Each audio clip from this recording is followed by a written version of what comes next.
Senhores alunos, bem-vindos a mais uma aula de noção do direito constitucional, continuando com o assunto classificação das constituições, onde eu falei na última aula que a gente ia do item 1 ao item 13. Então a gente tem mais um pouquinho aqui para percorrer, porque paramos no item de número 8, que é o que a gente vai iniciar agora. Façam o acompanhamento junto com a apostila. Estamos na página de número 29, façam as anotações sempre, né? Normalmente vocês falam que vocês anotam muito, então espero que essa prática aí continue, porque é importante para vocês, importante para o entendimento de vocês, importante inclusive para que vocês utilizem em outras matérias, já que a Constituição é a base, né, para as demais leis. É a base para as leis infraconstitucionais. Continuando aí, vão lá para o item de número 8, para que a gente possa conversar, para que eu possa explicar para vocês e vocês terem atenção na leitura. Então, classificação quanto à função desempenhada. A Constituição e as constituições, elas são sempre, classificadas de acordo com a sua forma de nascer, de acordo com o conteúdo que ela traz consigo, de acordo com a sua espécie. E aqui a gente está classificando ela de acordo com a função que ela desempenha perante a sociedade. Nesse item, as constituições, elas se classificam em, e aqui a gente tem mais subdivisões, aquelas subdivisões que vocês gostam muito de anotar, aquelas subdivisões que assustam normalmente os alunos, porque a gente acaba se perdendo de tantos detalhes. São tantas coisas minuciosas, nessa situação aqui, principalmente nesse título. Creio que já seja o quarto vídeo, a quarta aula que estamos falando do mesmo assunto, porque ela é tão aprofundado que a gente necessita de um tempo maior para explicar sobre determinada coisa.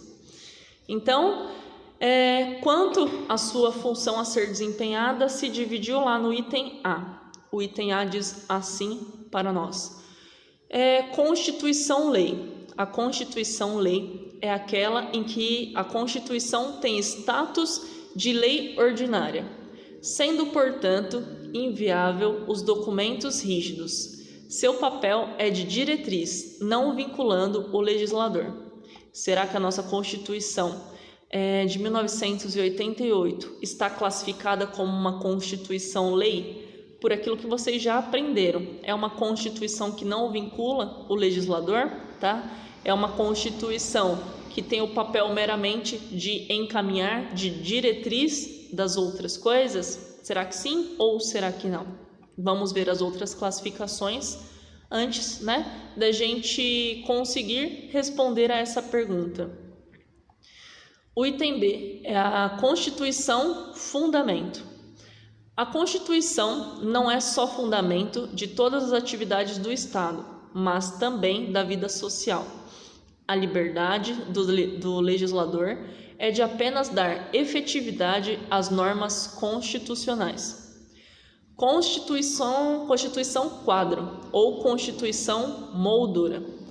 Trata-se de uma Constituição em que o legislador só pode atuar dentro de determinado espaço estabelecido pelo Constituinte, ou seja, dentro de um limite. Cabe à jurisdição constitucional verificar se esses limites foram obedecidos.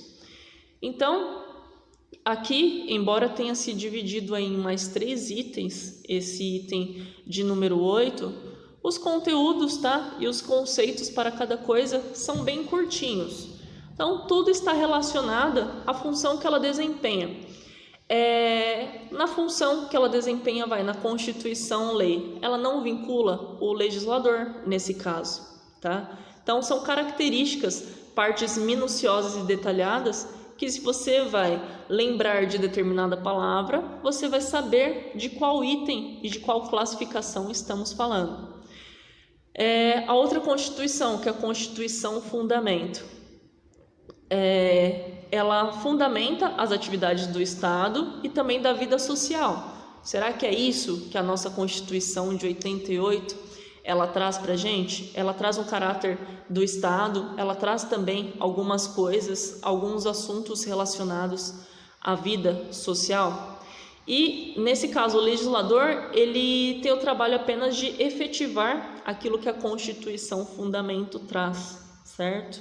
Então, tudo que vem depois acompanha, tá? E o legislador, que não é o legislador originário, que não é o legislador que criou a Constituição, qual o papel dele?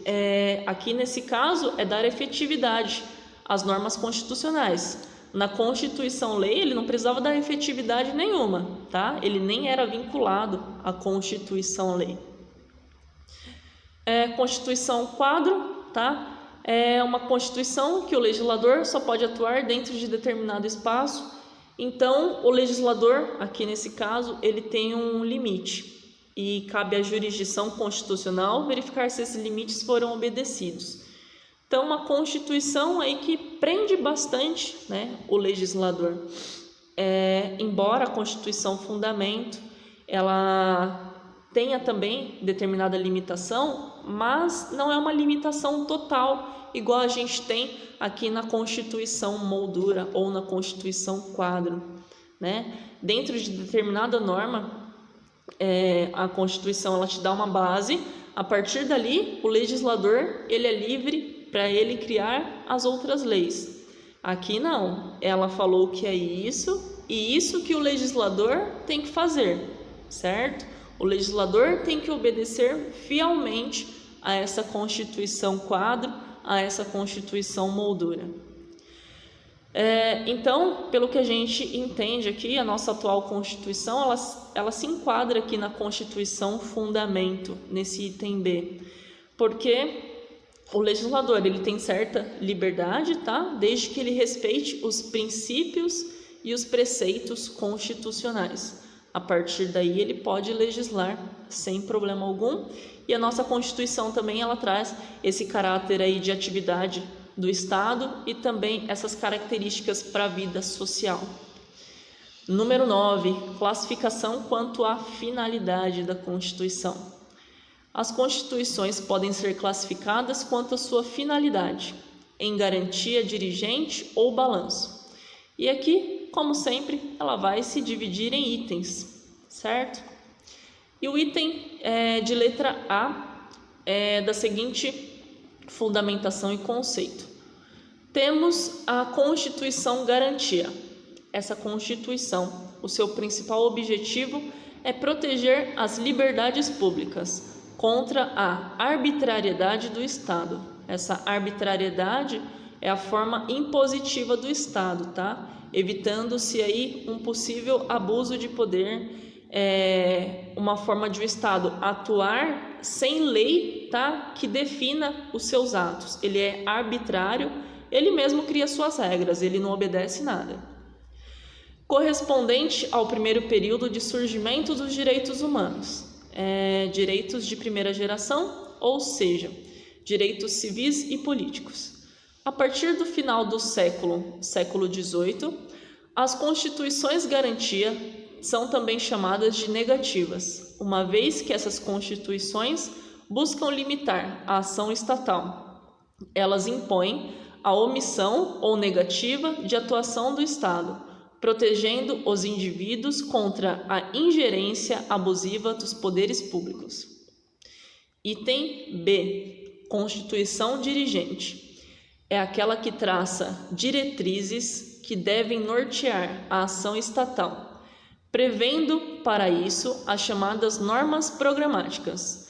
Segundo o doutrinador aqui, um estudioso chamado Canotilho, as constituições dirigentes voltam-se à garantia do existente, aliada à instituição de um programa ou linha de direção para o futuro, sendo estas as suas duas principais finalidades. Assim, essas constituições dirigentes, além de assegurarem as liberdades negativas, tá? Liberdades que já foram alcançadas, passam também a exigir uma atuação positiva do Estado em favor dos indivíduos. A Constituição Federal de 88 é classificada como uma Constituição dirigente.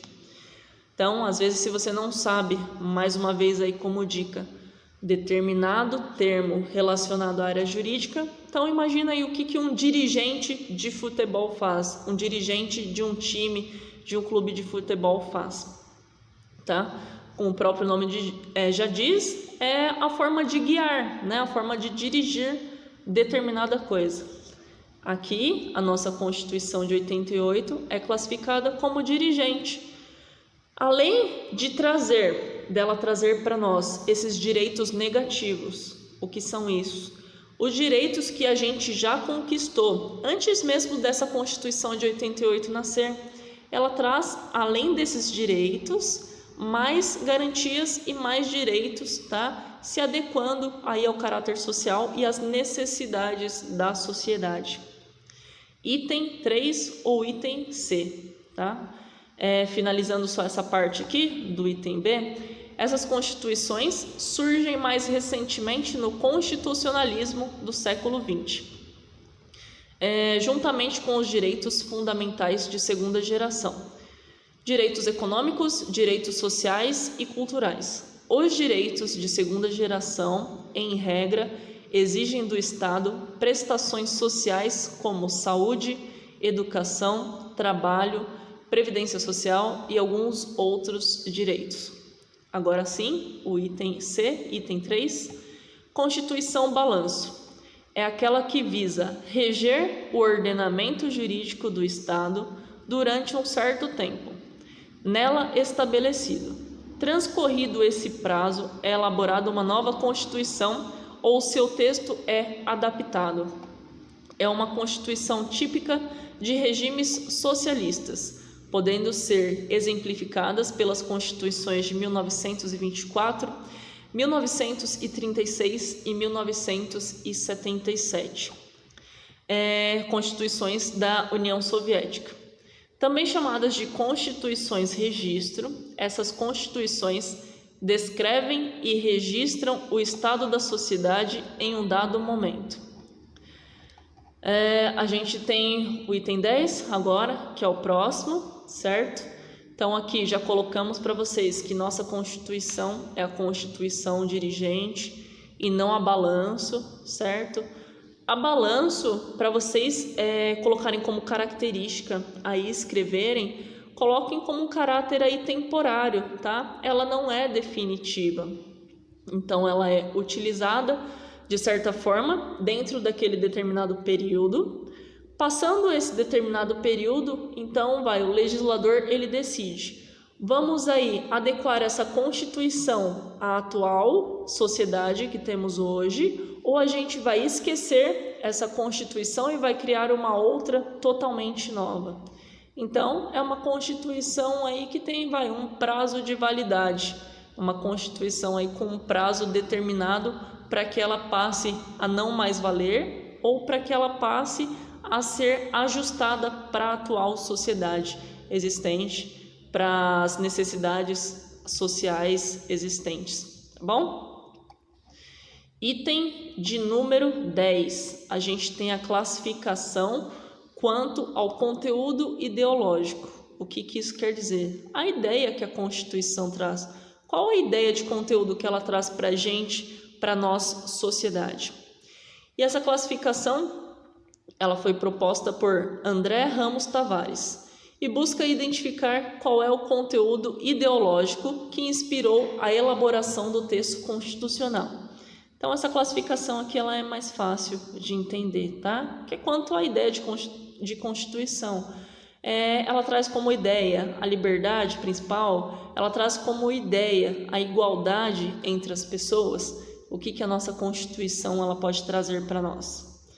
Item A, ela pode ser uma Constituição com um viés, com uma parte ideológica liberal, que significa o quê?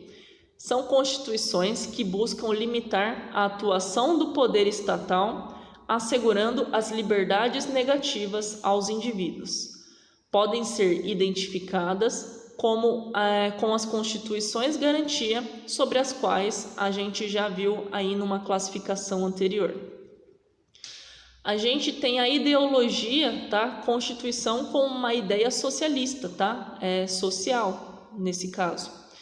E essas constituições sociais são constituições que atribuem ao Estado a tarefa de ofertar prestações positivas aos indivíduos, buscando a realização da igualdade material e a efetivação dos direitos sociais. E a gente destaca que a Constituição de 88 é classificada como social. Item 11, chegando aí numa reta final. O item 11 é a classificação quanto ao local de decretação da Constituição.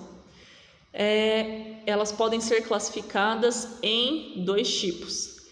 Heteroconstituições, que são constituições elaboradas fora do Estado, no qual elas produzirão efeitos. E temos também o item B, que são as autoconstituições. São constituições elaboradas no interior do próprio Estado, que por ela será regido. A Constituição Federal de 88 é uma autoconstituição. Aí às vezes você pode se perguntar, mas é óbvio que a Constituição Federal ela vai ser elaborada, tá? Dentro de onde ela vai ser utilizada? Talvez não. Então, por exemplo, se nós aqui, Brasil, conquistarmos um determinado território, uma determinada ilha, tá? Fora aqui do território nacional, uma ilha vai no continente asiático, tá? Um exemplo absurdo, mas para que a gente possa ilustrar aí para vocês. Então, a constituição dessa ilha dificilmente será elaborada dentro dessa própria ilha. Ela será elaborada aqui no Brasil para que possa ser utilizada lá, tá? Às vezes o poder constituinte está aqui, moramos aqui e temos um território fora. Ou imagine lá nos tempos antigos, no tempo da colonização, tá?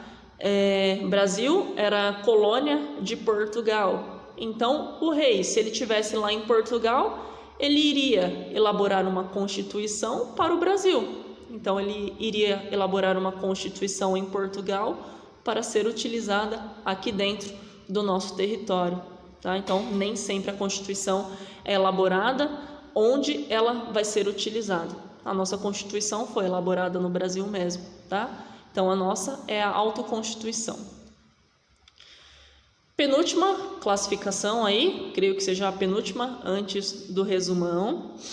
Então, temos a classificação da Constituição quanto ao seu sistema. E elas podem ser classificadas em principiológicas e preceituais. A Constituição, essa Constituição aí, então, principiológica, também conhecida como aberta, é aquela em que há predominância dos princípios, normas caracterizadas por elevado grau de abstração, que demandam regulamentação pela legislação para adquirirem concretude, para ela se concretizar. Então, a nossa Constituição de 88, ela está aqui na principiológica, certo? O que isso significa? Significa que ela traz muitos princípios, e a partir desses princípios, tá? Dessas regras básicas, a gente consegue extrair algumas outras determinadas coisas. Por exemplo, a gente tem na parte do direito tributário um princípio chamado princípio da seletividade, certo? Ele não está assim tão explícito na Constituição. Então, o que a Constituição nos traz? Ela traz uma ideia de determinada coisa. Então, ela pode trazer lá no seu texto, cada produto de consumo, cada produto aí que a pessoa for consumir, cada um deles terá uma carga tributária diferente, pelo princípio da essencialidade, certo? Então, o que isso quer dizer? Ela não traz lá no seu texto, olha, esse artigo aqui trata-se do princípio da essencialidade, e esse princípio da essencialidade, ele quer dizer isso, isso, isso. Não, ela traz de uma forma um pouquinho mais abstrata, ela traz um preceito legal. Então, trazendo para o exemplo aí novamente, ela trouxe esse preceito, certo? O princípio da essencialidade. E o que acontece hoje? Então, se você tiver curiosidade, você vai ler a Constituição a partir do artigo 150, que fala aí de algumas coisas relacionadas à parte tributária. Voltando, o que esse princípio da essencialidade nos diz e como que ele é utilizado atualmente? Isso significa que cada produto que você for comprar lá no mercado, e se possível você observe através da nota fiscal, do cupom fiscal, cada produto vai ter um tipo de carga tributária. Então, o arroz tem uma carga tributária menor do que de uma lata de refrigerante, por exemplo. O arroz, o feijão tem uma carga tributária menor do que uma garrafa de bebida alcoólica. Por que isso acontece? Porque na Constituição a gente tem um princípio chamado de princípio da essencialidade. Então, os produtos mais essenciais à vida humana têm uma menor carga tributária. Os produtos menos essenciais para a vida humana, tá? Ele tem uma carga tributária maior. Então, o arroz e o feijão eu preciso, o refrigerante e a bebida alcoólica eu não preciso. Isso daí é supérfluo para a minha saúde, para a vida humana, para a minha manutenção e para a minha sobrevivência. Eu preciso do lado básico, do arroz e do feijão, o restante não. E para que isso serve? Serve para que exista um equilíbrio entre essa parte tributária também. Então, por exemplo, se eu pago mais carga tributária na lata de refrigerante do que do arroz, a carga tributária do refrigerante vai compensar a do arroz, que eu quase não paguei nada de tributo. Então, um é mais alto, um é mais baixo, tá? E o que define esse mais alto e mais baixo é a essencialidade para a sua vida. Mas, no final, nesse montante, esse mais alto e esse mais baixo é importante para equilibrar a saúde financeira do Estado, tá? Para manter a saúde financeira do Estado e deixar uma determinada carga tributária aí legal para compensar, né? Esse que eu pago pouco, naquele eu vou pagar mais. Eu não sou obrigada a comprar, mas se eu quiser comprar, eu vou ter que pagar uma carga tributária a mais por ele. Temos a Constituição preceitual também, principiológica e agora preceitual. É aquela em que prevalecem as regras que se caracterizam por baixo grau de abstração, sendo concretizadoras de princípios. Agora, a nossa última classificação, chegamos aqui, demoramos, mas chegamos a esse ponto. O item 13, a gente tem outras classificações, e pode ser que ao longo aí da nossa vida jurídica, pode ser que vocês ingressem na faculdade, ingressem em outros cursos, sem ser direito, e existam mais classificações, porque a sociedade ela se renova. A lei tem que acompanhar e às vezes pode existir até uma nova Constituição. Então, mais classificações podem ser existentes. Não estamos limitados a somente essas. A doutrina constitucionalista, ao estudar as constituições, identifica ainda outras classificações possíveis para as constituições. Temos a Constituição plástica. Não há um consenso doutrinário sobre quais são as características dessa Constituição plástica. Então, considera como sendo Constituição plástica, tá? As constituições flexíveis, alteráveis por processo legislativo próprio das leis comuns. Por outro lado, denomina de plásticas as constituições cujo conteúdo é de tal sorte maleável, que estão aptas a captar as mudanças da realidade social. Então, essas outras classificações aqui, tá? A gente não falou de constituição rígida, semirrígida, flexível. Então, para alguns outros autores, além dessas classificações de rígida, semirrígida, flexível, a gente teria também a classificação plástica. Muitos não seguem, por isso que ele está até aqui num rol separado de classificação, mas foi necessário colocar na apostila para que vocês tenham noção aí de mais classificações que podem ser possíveis. temos Constituição também de forma expansiva. Na evolução constitucional de um Estado, é comum que uma nova Constituição, ao ser promulgada, traga novos temas e amplie o tratamento dos outros, que já estavam no texto constitucional anterior. Essas constituições são consideradas expansivas, como é o caso da Constituição de 88 que a gente utiliza, que além de trazer à luz de vários novos temas, ampliou substancialmente o tratamento dos direitos fundamentais. Bom, a gente finalizou aqui essa parte de classificação. Abaixo, na apostila, na sequência, vai ter uma revisão de tudo isso que eu falei para vocês, certo? Então, o que eu quero que vocês entendam?